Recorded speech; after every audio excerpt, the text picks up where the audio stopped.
हामी चार पार्टी बीचको रणनीतिक संयुक्त मोर्चा निर्माण गर्ने पूर्व सहमतिलाई व्यावहारिक रूप दिन रणनीतिक संयुक्त मोर्चाको अवधारणा र संरचना सम्बन्धी दस्तावेज पारित गर्दै 15 सदस्यीय रणनीतिक संयुक्त मोर्चाको केन्द्रीय समिति गठन गरिएको छ। उक्त केन्द्रीय समितिमा सीपी गजुरेल, रामसिंह श्रेष्ठ, पवनमान श्रेष्ठ, सन्तोष बुढा, नवीन कुमार विश्वकर्मा, अज मोहम्मद, ऋषिराम पटेल, जागृत रायमाझी, धनकुमारी सुनार र नवीन रिमाल गरी हाललाई 12 सदस्य रहनु भएको छ। बाँकी सदस्यहरू पछि परिपूर्ति गरिनेछ। रणनैतिक संयुक्त मोर्चाको केन्द्रीय समितिको प्रथम बैठकले अध्यक्ष र सचिव चयन गर्नेछ। उत्तर कोरियामा किम इल सुङहरूले केही सफलता प्राप्त गरेको भन्ने झिनो इतिहास पढ्न पाइन्छ। माओ सेतुङहरूले प्रयत्न त गर्नुभयो तर त्यो ठोस रूपमा सफल भएन। सफल भएको चाहिँ होइन। नीति अघि सार्नुभयो तर सफल भएन। पछि सन्यात सेनको श्रीमतीलाई ल्याएर जनसत्ताको एउटा अध्यक्ष जस्तो बनाएर काम पनि उहाँले अगाडि बढाउन खोज्नुभयो तर सार्वजनिक रूपमा त्यति महत्त्वपूर्ण त्यो हुन सकेन।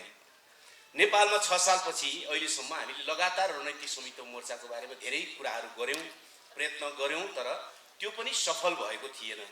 कहिले वाम मोर्चा, कहिले संयुक्त जनआन्दोलन जस्ता कार्यनीतिक मोर्चा वा कार्यगत दीर्घकालीन कार्यनीतिक संयुक्त मोर्चा जस्ता त बने तर कम्युनिस्टहरूको ध्येय उद्देश्य प्राप्त गर्ने उद्देश्यले जनगणतन्त्र, वैज्ञानिक समाजवाद जस्तो कम्युनिस्टहरूको ध्येय उद्देश्य प्राप्त गर्ने उद्देश्य सहित त्यो रणनीति पुरा गर्नका निम्ति चाहिँ हामीले रणनैतिक संयुक्त मोर्चा बनाउन सफल भएका थिएनौँ।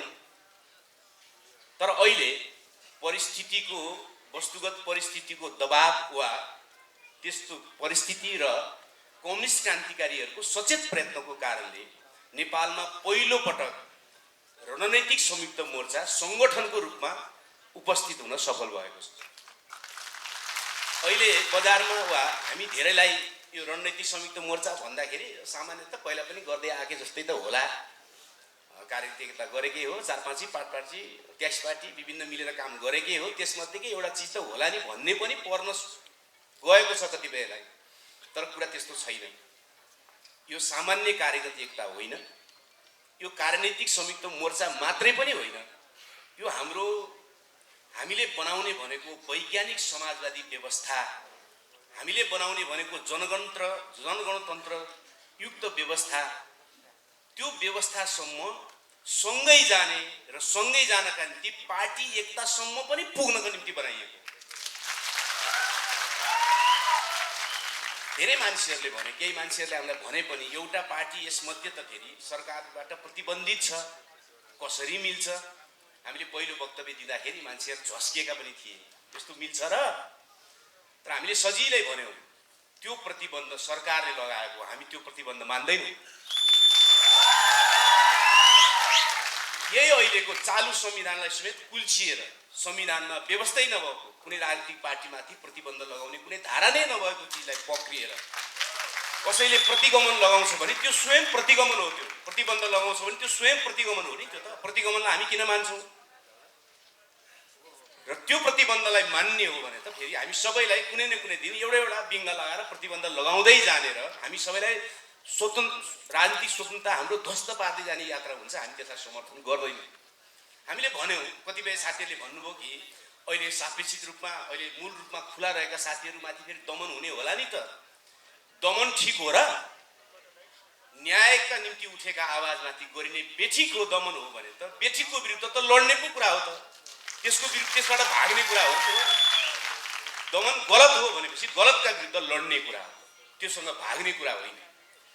त्यसकारणले हामी एउटा पार्टीमाथि लागेको प्रतिबन्ध खारेज हुनुपर्छ, त्यो हटाइनु पर्दछ भन्ने सुरुदेखि माग गरेका छौँ र हामीले सँगसँगै जाने निर्णय गरेका छौँ। सँगसँगै त्यसो गर्दा राज्यले हामीमाथि के गर्छ, हाम्रा सङ्घर्षहरूमाथि के गर्छ, त्यो राज्य जानोस्। त्यो राज्यले गर्ने क्रियाकलापमाथि प्रतिरोध जनताले कसरी गर्छ त्यो जनताले जान्दछ। पहिलो कुरा त यो हो, किन हामीले सबैतिर जवाफ दिनु छ। किनकि नगरेसम्म सबै चिज असिलो जस्तो लाग्ने रहेछ। अप्ठ्यारो जस्तो असिलो जस्तो हुँदैन कि जस्तो लाग्ने रहेछ, तर गर्न थालेपछि बाटाहरू हजार खुल्छन् र यो बाटो पनि हामीले खोल्नुपर्छ, हामीले खोलेका छौँ। अब अहिले प्रतिगमन र सङ्कटको समाधानको विभिन्न कुरा आएको छ। अघि यो सभाको अध्यक्ष कमरेडले पनि राख्नुभयो कि संसदवादी धाराभित्र 2-3टा मतहरू छन्। पहिलो कुरा त हामीले प्रतिगमन कहिलेदेखिलाई मान्ने? पुस 5 देखिलाई प्रतिगमन मान्यो भने एउटा चित्र आउँछ, त्योभन्दा अघिदेखिलाई मान्यो भने अर्को चित्र आउँछ। हामीले तर्कहरू, हामीले यो रणनीतिक संयुक्त मोर्चा मार्फत सङ्घर्ष निर्माण गर्दाखेरि हामीले क्रान्तिकारी तर्कहरूद्वारा आम जनतालाई प्रशिक्षित गर्नु छ। तर्क उत्पादनको कारखाना खोल्नु छ हामीले, सही तर्कहरूको उत्पादनको, किनकि तर्कहरू बिना संसदीय रागेपाटे पार्टीहरूका तर्कहरूलाई काट्न सकिँदैन। त्यसकारण हामी यो हलबाट निस्किँदा अब हामी व्यापक आन्दोलनको गतिविधिमा अब जो अगाडि जाँदैछौँ त्यसमा हामीले तर्कहरू राख्नुपर्छ, क्रान्तिकारी तर्कहरू राख्नुपर्छ। पहिलो कुरा हो कि नेपालमा प्रतिगमन पौष 5 पछि भएको भन्ने कुरा सत्य होइन। पौष 5बाट भएको राजनैतिक प्रतिगमनको एउटा घटना मात्रै हो। किन प्रतिगमनलाई बुझ्नका निम्ति अग्रगमनका मुद्दाहरू हाम्रा के थिए भनेर बुझ्नुपर्ने हुन्छ। कोही मानिस मर्यो भन्नका निम्ति त्योभन्दा अगाडि जिउँदो थियो भनेर भन्नुपर्ने हुन्छ।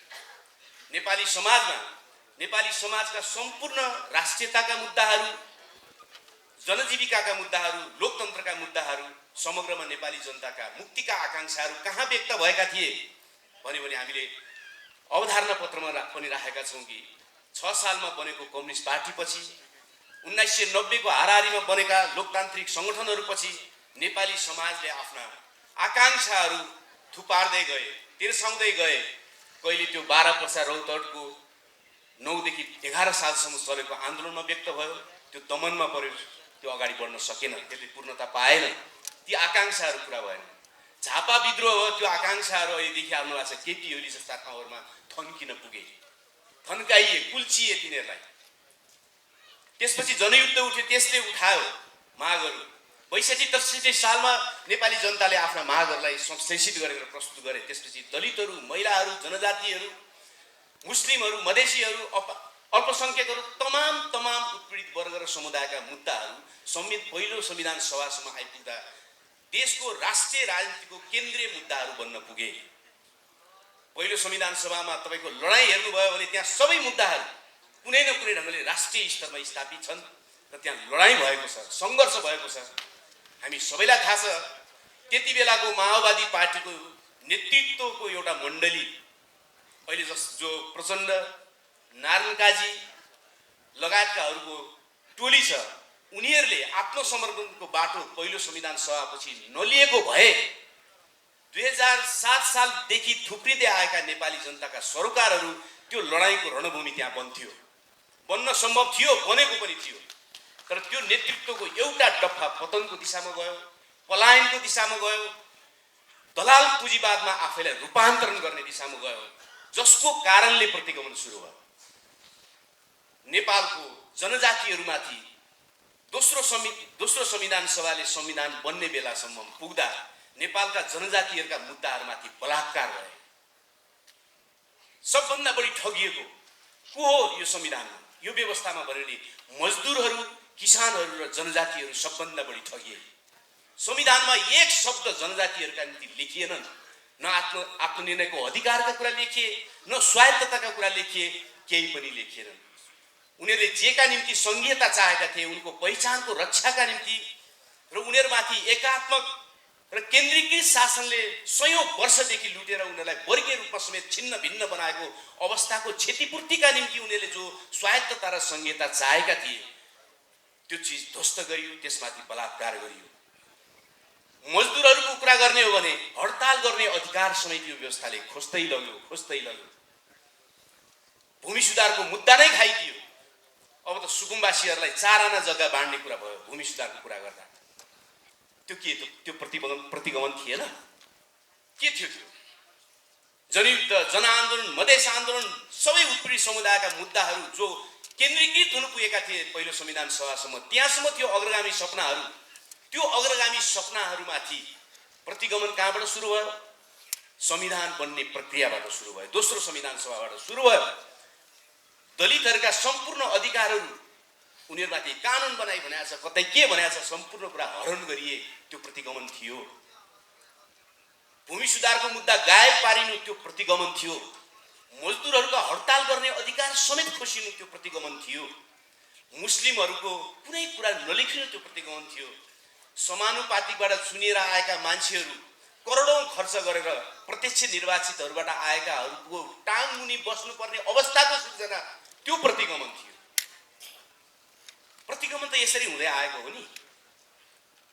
अनि राजनीतिक पार्टीहरूले, संसदवादी राजनीतिक पार्टीहरूले त्यो प्रतिगमनलाई वैचारिक रूपमा पुष्टि गर्नका निम्ति 50औं वर्ष लडेका दलितहरू, 50औं वर्ष लडेका महिलाहरूलाई श्रृङ्खलाबद्ध बलात्कार हुँदाखेरि समेत आफ्ना महिलाहरूलाई सडकमा नजाने स्थिति किन सिर्जना गरे? त्यो प्रतिगमन थिएन? त्यो चेतनामा प्रतिगमन थियो। वस्तुगत प्रतिगमनसँगै त्यो चेतनामा प्रतिगमन थियो। 1 लाख जति कर्मचारी भएको देशमा 10,000 जागिर खुल्यो, 10,000 अथवा 10%। तर 10,000 जागिरमा समावेशी कोटाभित्रको सम्पूर्ण कोटा काटियो, 500 मा खुम्चाइयो त्यसलाई। 1 लाख कर्मचारीमा 10,000 भनेको 10% हो, र त्यो 10% भनेको 20 वर्षसम्म नेपालको प्रशासनिक संरचनालाई त्यसले असमावेशी बनाउँथ्यो। लोकसेवा आयोगले हक्काहक्की त्यो निर्णय गर्यो र संसदीय पार्टीहरूले ताली बजाए। त्यो प्रतिगमन थिएन? त्यो प्रतिगमन नै थियो। यी समग्र प्रतिगमनहरूको वस्तुगत खातमाथि एउटा सबैभन्दा ठुलो प्रतिगमन के थियो भने संसारमा कतै पनि सफल हुन नसक्ने दलाल पुँजीवादको बाटोबाट यहाँका संसदवादीहरूले 2-3 वर्षमै चकाचौँध प्रगति गरिदिन्छौँ, समृद्ध बनाइदिन्छौँ भन्ने नारा दिएका थिए। आफ्नो देशमा केही पनि उत्पादन नगर्ने, सबै कुरा विदेशमा बनेका चिजहरू ल्याएर सप्लाई मात्रै गर्ने, वितरण मात्रै गर्ने र त्यसबाट कमिसन र त्यसबाट नाफा मात्रै खाने दलाल पुँजीवादको बाटोबाट उनीहरूले समृद्ध गरिदिन्छु भन्ने जो नारा दिएका थिए, जुन बाटो लिएका थिए, त्यो स्वयं नै प्रतिगमनकारी दलाल पुँजीवाद थियो। त्यो प्रतिगमनकारी दलाल पुँजीवाद आफैमा प्रतिगमन थियो। सिङ्गो समाजमाथि प्रतिगमन लादिएको थियो। त्यसबाट अग्रगामी परिवर्तन सम्भव थिएन, त्यसबाट कुनै समृद्धि सम्भव थिएन।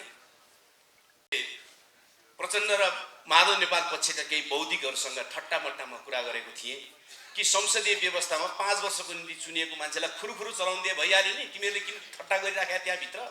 केपी ओलीलाई चलाएर उनीहरूले के भन्थे भने चलाउन त हुँदैन थियो, दिने पनि भन्या हो, तर अर्को चुनावमा अब के मुख देखाएर जाने भयो हामीलाई?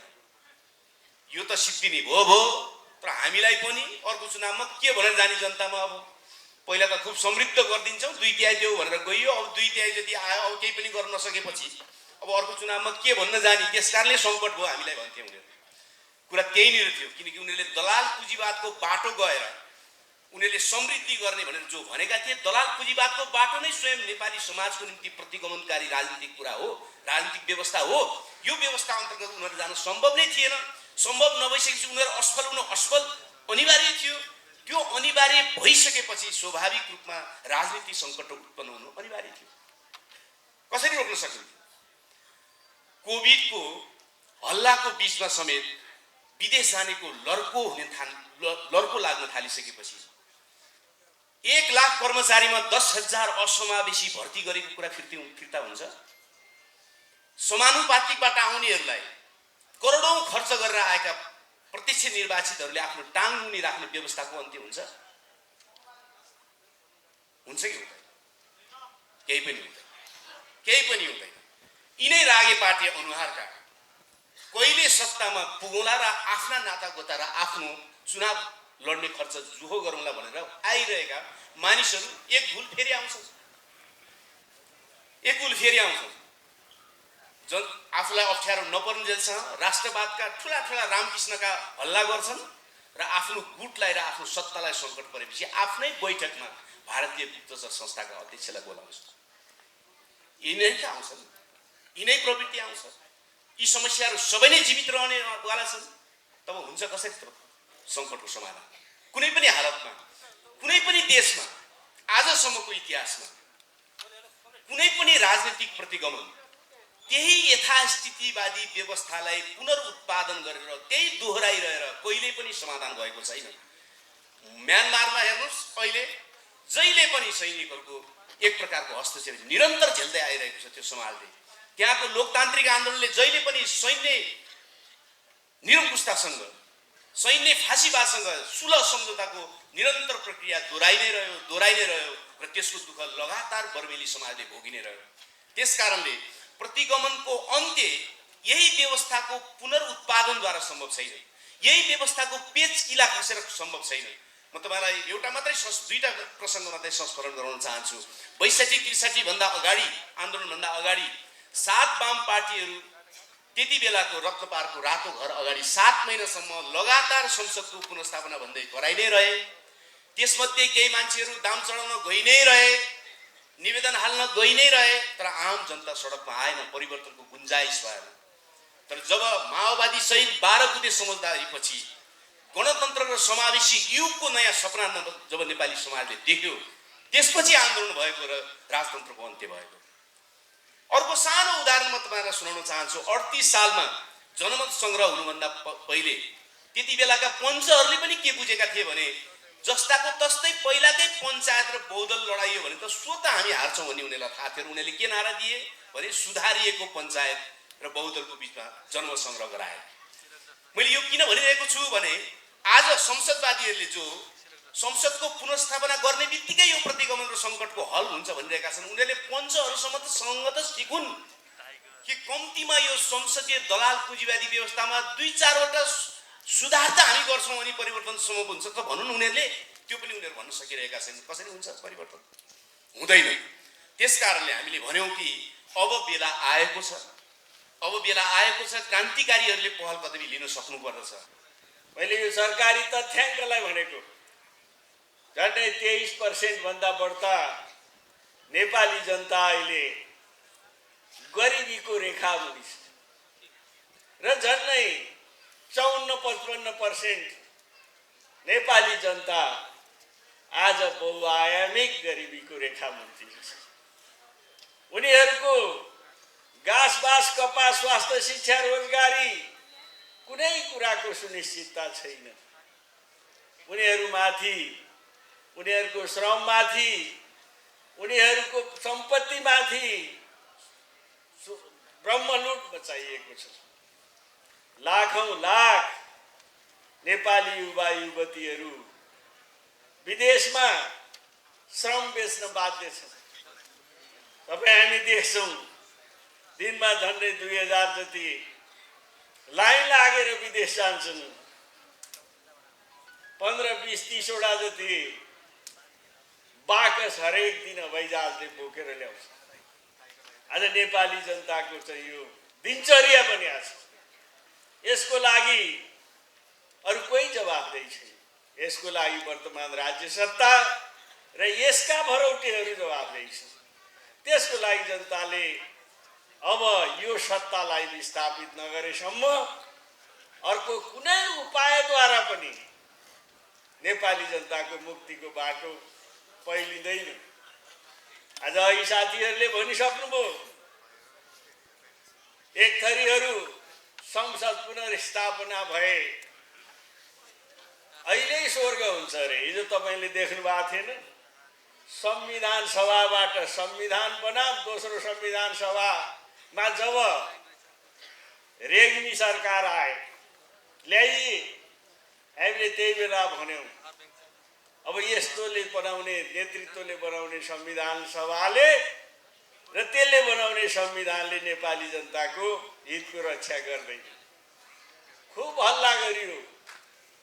संविधान सभाले संविधान बनाएपछि एक थान संविधान जारी गर देश स्विजरल्यान्ड हुन्छ भन्यो। आखिर जारी पनि त गरे। जनताले हुन्छ भने ल खाऊ त भनेर भोट पनि हालिदिए। झन्डै 2/3 बहुमतको सरकार बन्यो। तपाईले देख्नुभयो। आज आन्तरिक सत्ता स्वार्थ र झगडामा फसेर उनीहरू आफ्नै संसद विघटन गर्न पुगेका छन् र कोही त्यसलाई प्रतिगामी भनेका छन्, कोही त्यसलाई क्रान्तिकारी भनेका छन्। र अहिले प्रतिक्रियावादीहरू के भ्रम छर्न खोजिरहेका छन् भने यो यथास्थितिवाद नै आजको पनि नेपाली जनताको समस्या हल गर्ने ठाउँ हो। त्यसकारण कोही पुनर्स्थापना गरेर कोही चुनाव गरेर हल हुन्छ भनेर नेपाली जनतालाई दुईटा ध्रुवमा विभाजित गर्ने कोसिस गर्दैछ।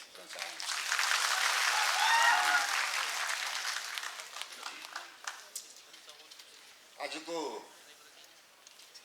यस कार्यक्रममा हामीले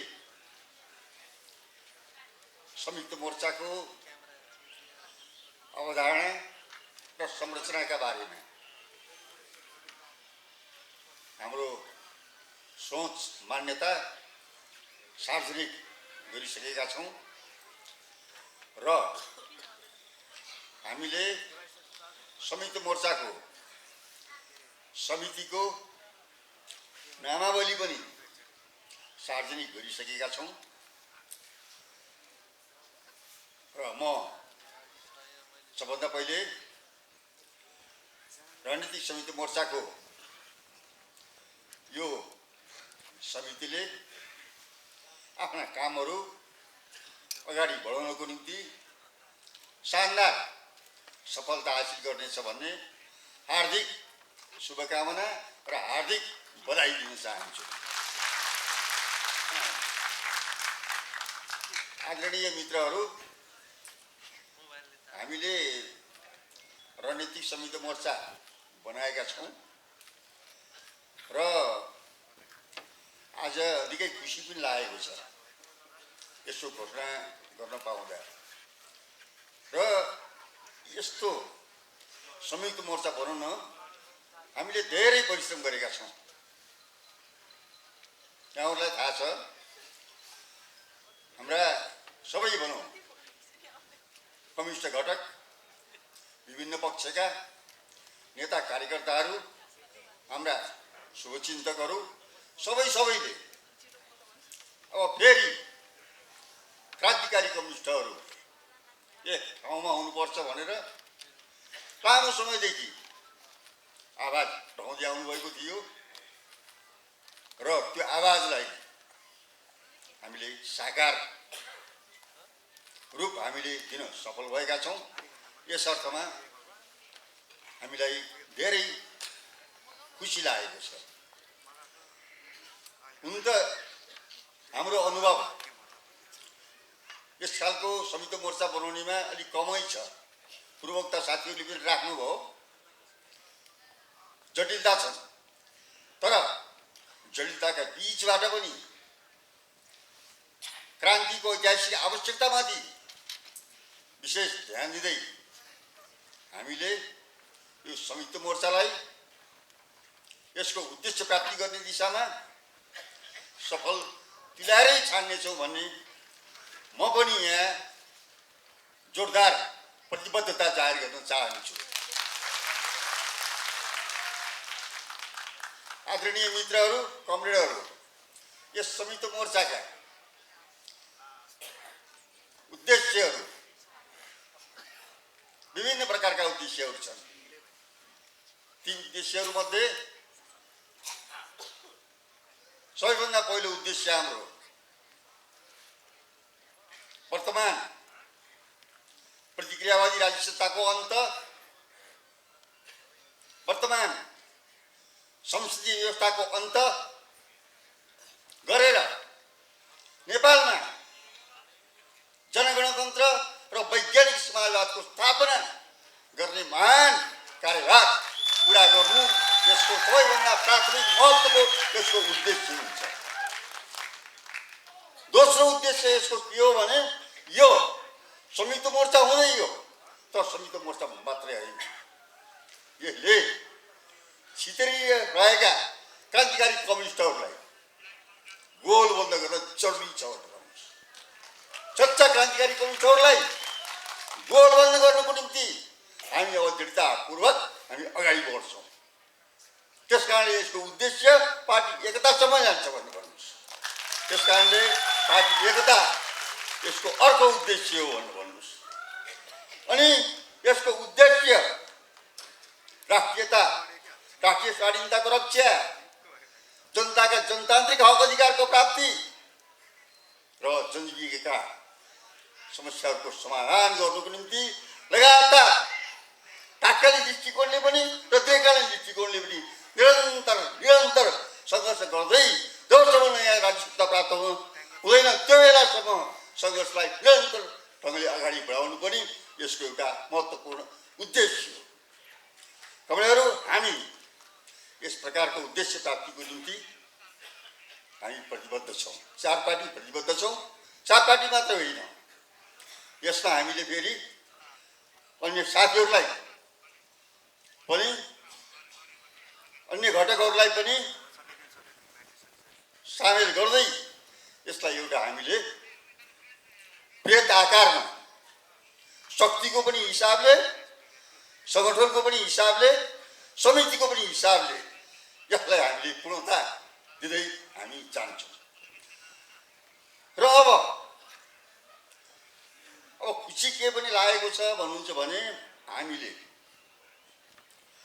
नेपालमा रूपान्तरणका लागि धेरै मिहिनेतहरू गर्यौँ। इतिहासका कुरा गर्नुहुन्छ भने 12 वर्ष रौतहटका किसान आन्दोलन, विभक्त पन्थको आन्दोलन, सशस्त्र सङ्घर्ष भनौँ, ऐतिहासिक झापा विद्रोह, 10 वर्षको महान जनयुद्ध, त्यसपछिका विभिन्न जातीय आन्दोलन, महिला आन्दोलन, दलित आन्दोलन, आदिवासी जनजातिले चलाएका आन्दोलनहरू, यी सबै आन्दोलनहरूमा धेरै शहीदहरूले शहादत प्राप्त गरे। शहीदको रगतको मूल्यबोध आवश्यक छ। सत्ताधारीहरू शहीदको रगतको हालमा बसेर क्रान्तिलाई धोका दिँदै, गद्दारी गर्दै, अझ हामी कम्युनिस्ट हौँ भन्दै धोका दिए हो। त्यसलाई हामीले बिर्सनु हुँदैन। त्यस खालका आक्रमणवादीहरू, त्यस खालका नवप्रतिक्रियावादीहरू, यिनीहरूका विरुद्ध जुन एउटा रगत बगेको थियो भनेर भन्नुहोस्, त्यो रगतको आलमै यिनीहरू बसे। अब के हो भन्नुहुन्छ भने फेरि पनि इतिहासले मागेको अवस्थामा हामी फेरि लड्न चाहन्छौँ। हामीले 10 वर्ष युद्ध गरेर आयौँ, थुप्रै आन्दोलन गर्दै आयौँ। आवश्यक पर्यो भने फेरि हामी लड्ने हो। यो संयुक्त मोर्चा हामी सुरुमा जनसङ्घर्षका 20 चार अगाडि बढ्छौँ, तर आवश्यक पर्दै गयो भने फेरि तपाईँहरूले राख्नुभयो, तपाईँले राख्नुभयो, अन्तिम युद्ध गर्नुपर्छ भनेर भन्नुभयो। धन्यवाद छ उहाँलाई। हामी आवश्यक पर्यो भने अर्को युद्ध गर्न तयार छौँ। कामरेड, मैले यसो भन्दा किनभने यत्रो पुरानो राज्य सत्ता छ, यत्रो व्यवस्था छ, मानिसहरूले पत्याउँदैनन्। हेर्नुहोस्, पहिले पनि त्यही भन्थे, राणाकालमा पनि त्यही भन्थे, राणाहरू ढल्दैनन् भनेर भन्थे। पञ्चायतकालमा पनि त्यही भन्थे, पञ्चायत ढल्दैन भनेर भन्थे। तर आखिरमा आएर ती पुराना सत्ता र व्यवस्थाहरू ढले भनेर भन्नुहोस्।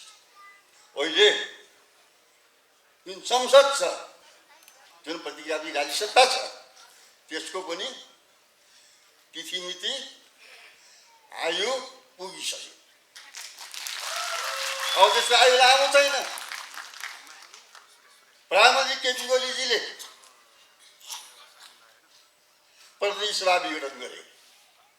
हेर्नुहोस् है, प्रतिनिधि सभा विघटन गरे। प्रतिनिधि सभा विघटनको यो घटनालाई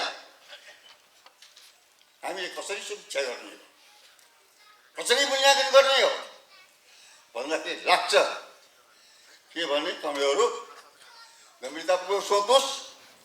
यसमा पहिलो कुरा त संसदीय व्यवस्था असफल भइसकेको छ।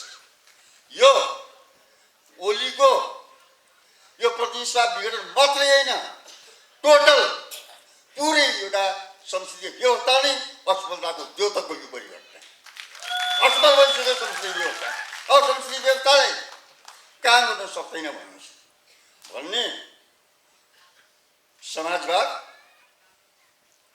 समृद्ध नेपाल र सुखी नेपालीका कुरा गर्ने तर सिरान हाल्ने साम्राज्यवादी नवउदारवाद घाट कुरा कदापि टिक्नु सक्दैन। त्यस कारणले यो के हो भन्नुहुन्छ भने संसदीय व्यवस्थाको असफलताको अभिव्यक्ति हो पहिलो कुरा। दोस्रो कुरा, संसदीय व्यवस्थाको असफलताको अभिव्यक्ति मात्रै होइन, दक्षिणपन्थी संशोधनवादको पनि असफलताको अभिव्यक्ति हो भनेर भन्नुहोस्। दक्षिणपन्थी संशोधनवादीहरूले जनताको बीचमा सुखी नेपाल, समृद्ध नेपाल, सुखी नेपालीको नारा लगाए तर आखिरमा उनीहरू आपसमा मारकाट गर्दै, आपसमा लडाको मचाउँदै, कुनै सैद्धान्तिक कुराहरू छैन, व्यक्तिगत प्रतिष्ठामा रमेर जनतालाई धोका दिइरहेका छन्। ऐतिहासिक झापा विद्रोहको ब्याज खाएर, 10 वर्षको जनयुद्धको ब्याज खाएर जनताको हकको आडमा सरकार बनाउन पुगेकाहरू दक्षिणपन्थी अवसरवादीहरू, प्रतिक्रिया बाँच्न गएका दक्षिणपन्थी अवसरवादीहरूको पनि यो परिघटना असफलताको परिघटना हो। त्यस कारणले नेपालमा संसद पनि असफल भयो र दक्षिणपन्थी अवसरवादीहरू पनि असफल भएका छन्। यो बेला यो असफलताबाट फाइदा उठाउनको निम्ति वैदेशिक प्रतिक्रियावादी शक्तिहरू लागिरहेका छन्। पुरै यहाँ एमसिसी पास गराउनु छ, यहाँ लिम्बियाधुरा क्षेत्रमा जुन भारतको सैन्य त्यहाँ छ त्यसलाई कायम राख्नु छ, नेपालमाथि विभिन्न ढङ्गले अतिक्रमण गर्नु छ। यसको निम्ति भारतीय विस्तारवाद र अमेरिकी साम्राज्यवाद पुरै लागिरहेका छन् भनेर भन्नुहोस्, आफ्नो स्वार्थ सिद्ध गर्नुको लागि। त्यस कारणले यो परिघटनालाई हामीले विविध कोणले हेर्न जरुरी छ भनेर भन्नुहोस्। यो स्थितिमा हामीले संयुक्त मोर्चा, रणनीतिक संयुक्त मोर्चा यो स्थितिमा बनाउँदै गइरहेका छौँ। तपाईँहरू संसद असफल भइरहेको अवस्थामा, दक्षिणपन्थी अवसरवाद असफल भइरहेको अवस्थामा र वैदेशिक साम्राज्यवादी विस्तारवादी शक्तिहरूले नेपालमा तीव्र वेगमा चलखेल बढाइरहेको अवस्थामा हामीले फेरि क्रान्तिको झन्डा झुकेको छैन। कम्युनिस्टहरू, देशभक्तहरू, सच्चा वामपन्थीहरू, सच्चा लोकतन्त्रवादीहरू फेरि अर्को पटक जाग्नुपर्छ भनेर हामीले क्रान्तिको झन्डा उठाएका छौँ। त्यस कारणले कुरा के हो भने यो चिजलाई धेरै गम्भीरतापूर्वक लिन जरुरी छ भन्ने लाग्छ अहिलेको स्थिति। र अब म धेरै कुरा राख्नुभन्दा पनि एउटा कुरा राख्नु। आज हामीले यहाँ 4 पार्टीको रणनीतिक संयुक्त मोर्चा हामीले बनाएका छौँ।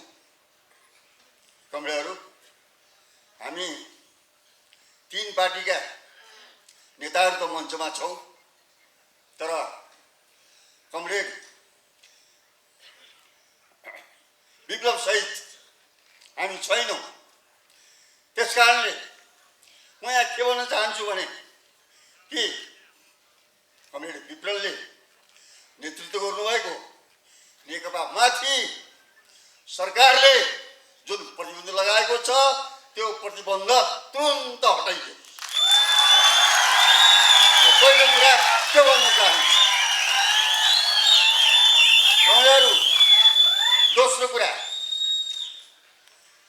नेकपाका विप्लवजीले नेतृत्व गरेको नेकपाका नेताहरू, कार्यकर्ताहरूलाई अहिले जेलमा राखिएको छ। ती नेता कार्यकर्ताहरूलाई तुरन्त रिहाई गरियो। दोस्रो कुरा। तेस्रो कुरा म के भन्न चाहन्छु भने कि उहाँहरूले उठाएका मुद्दाहरू राजनीतिक मुद्दा हुन्। राजनीतिक मुद्दा भएको हुनाले ती मुद्दाहरूको राजनीतिक ढङ्गले समाधान गरियोस्। राजनीतिक ढङ्गले समाधान गर्नुपर्छ। तपाईँहरू एउटा के पनि भन्न चाहन्छु भने विडम्बना हेर्नुहोस् है, खाँटी कम्युनिस्ट कुन हो भन्ने बारेमा यहाँ बहस छ। हेर्नुहोस्, प्रधानमन्त्री ओलीजीले आफू खाँटी कम्युनिस्ट भन्नुहुन्छ। यता प्रचण्ड माहौल नेपाल समूहहरूले जुन शक्ति प्रदर्शन गरे भनौँ अथवा कार्यक्रम गरे कि नक्कली हुन् भनेर ओलीजीले तिनलाई नक्कली भन्नुहुन्छ। हेर्नुहोस्, हामीले दुवैजनालाई नक्कली भन्छौँ। हेर्नुहोस् है, हामीले ती दुवैजनालाई नक्कली भन्छौँ। एउटा कुरा के सम्झिनुहोस् भने यदि सक्कली कम्युनिस्ट हो भने कम्युनिस्ट पार्टी विप्लवजीहरूमाथि प्रतिबन्ध लगाउनु पर्ने कारण के छ भनेर भन्नुहोस् त। के जनताको समस्याहरू हल गर्नु पर्यो, राष्ट्रियता जनतन्त्र र जनजीविका समस्याहरू हल नगर्ने, सक्कली कम्युनिस्ट पनि आफूलाई बताउने तर देश जनताप्रति गद्दारी गर्ने हो। यिनीहरूलाई हामीले प्रश्न चिन्ह उठाउनै पर्छ। तिनीहरूका दिन गयो, तिनीहरू चक्कै लगाऊ देश जनताको मुक्तिको लागि। अब फेरि हामी शहीदहरूको प्रगतमा उभिएर शहीदहरूको मूल्यबोधको सम्मान गर्दै शहीदहरूले देखेको साम्यवाद सपनालाई साकार बनाउनको लागि फेरि हामी उठ्छौँ, उठ्नुपर्छ।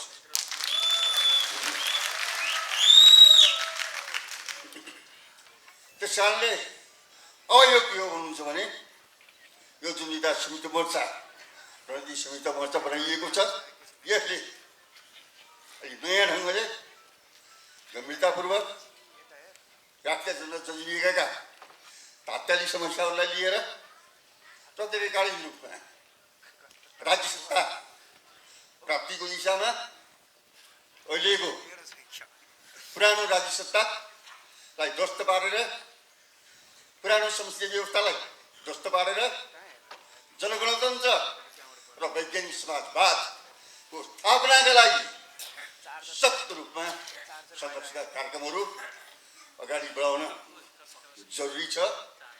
हामी त्यो दिशामा जान्छौँ।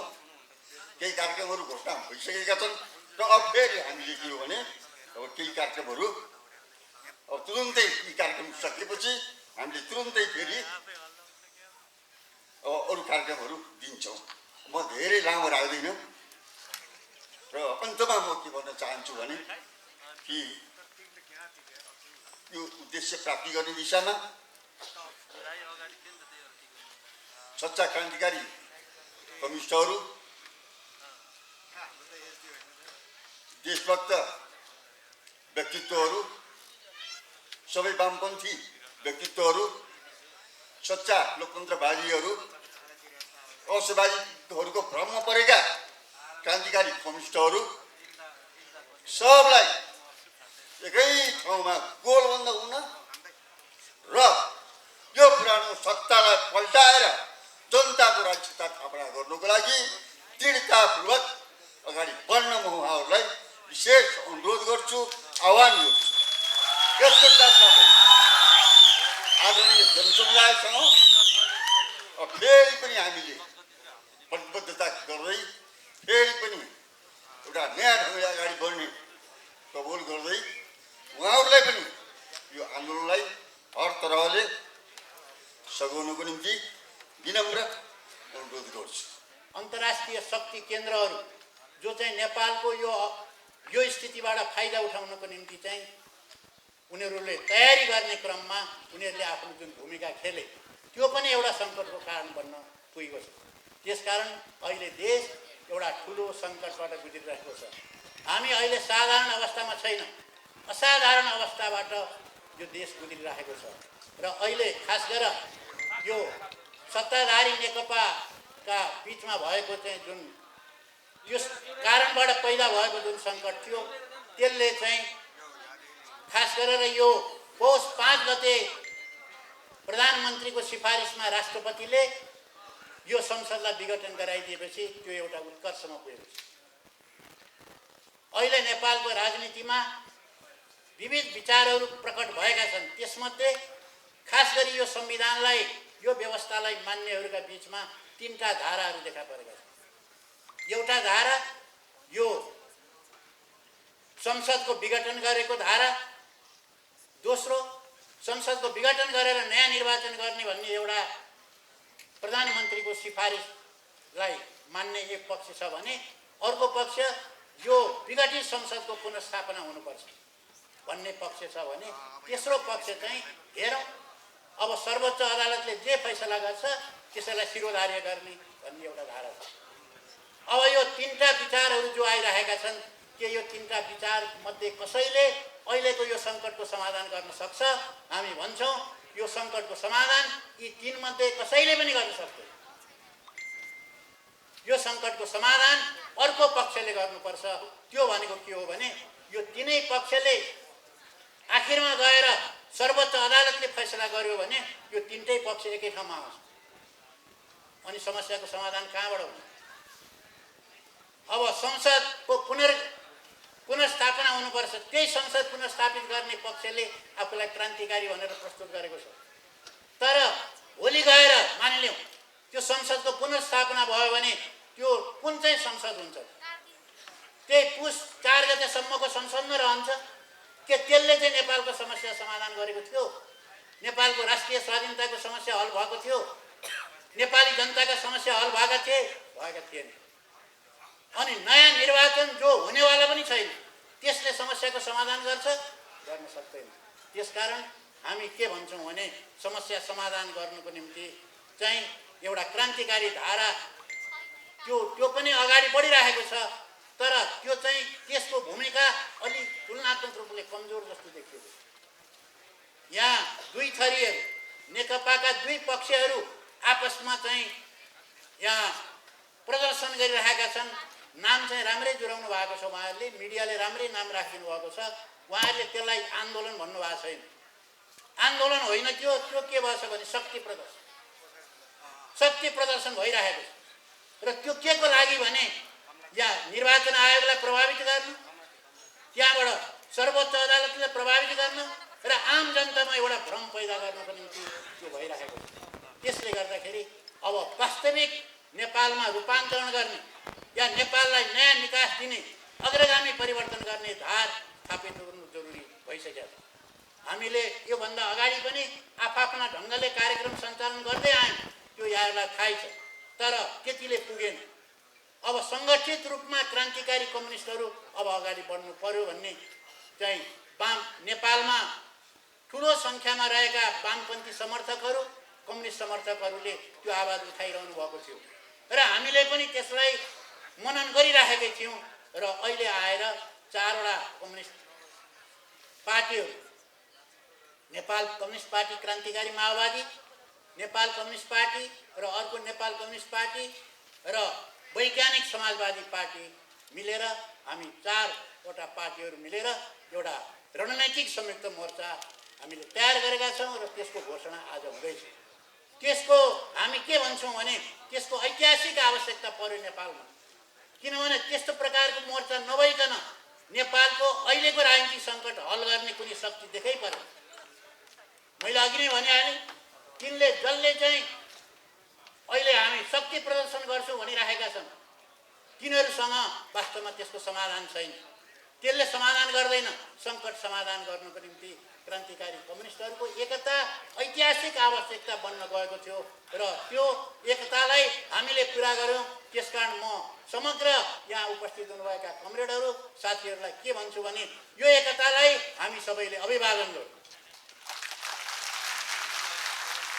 कमरेडहरू, मित्रहरू, अब हामी यस दौरानमा हामीले एकता गर्ने निर्णय मात्रै गरेका छैनौँ। केन्द्रीय समितिको चाहिँ नामावली पनि यहाँ प्रस्तुत हुने नै छ र हामीले सङ्घर्षका कार्यक्रमहरू पनि आयोजना गरेका छौँ। र हामी के भन्न चाहन्छौँ भने यो एकता यही मात्रै सीमित हुँदैन। हामीले जब चाहिँ यो घोषणा सभा आज गर्छौँ भन्ने थाहा पाएपछि धेरै अरू कम्युनिस्ट घटकका कमरेडहरूले पनि हामीलाई फोन गरेर भन्नुभएको छ हामी सामेल हुन पाउने कि नपाउने।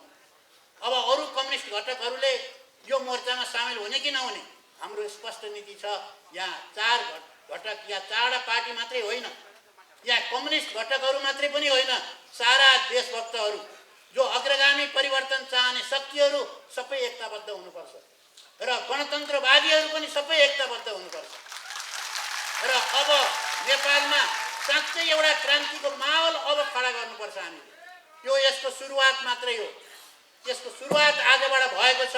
यो ऐतिहासिक दिनको रूपमा स्थापित हुनेछ भन्ने हामीलाई विश्वास छ।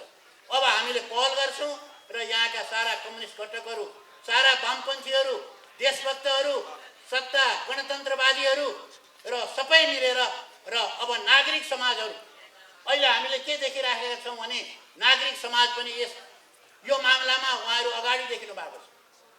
वास्तवमा भन्ने हो भने उहाँहरूले जुन चाहिँ मागहरू राख्नुभएको छ, उहाँले के भन्नुभएको छ भने अब एकजना अभियन्ताले अस्तिको जुलुसमा जब दमन गरेको बेलामा उहाँले राम्रो कुरा भन्नुभएको थियो। उहाँले भन्नुभएको थियो अब तेस्रो जनआन्दोलनको आवश्यकता छ र तेस्रो जनआन्दोलन गर्नेहरू शक्तिहरूसँग हामी निश्चित रूपमा एकताबद्ध हुनेछौँ। अब देशलाई साँच्चै नै तेस्रो जनआन्दोलनको आवश्यकता छ र तेस्रो जनआन्दोलनले मात्रै सही र अग्रगामी निकास दिन्छ। त्यसैको निम्ति हामी यहाँ उपस्थित भएका छौँ र यसलाई यो ऐतिहासिक अवसरलाई नेपालमा यो क्रान्तिकारी रूपान्तरण गर्ने, अग्रगामी परिवर्तन गर्ने र देशलाई यो सङ्कटबाट मुक्त गरेर नयाँ निकास दिने, त्यसको निम्ति चाहिँ त्यो प्रयासमा हामीहरू अगाडि बढ्नेछौँ। म यति नै संक्षिप्तमा यति नै कुराहरू राख्न चाहन्छु।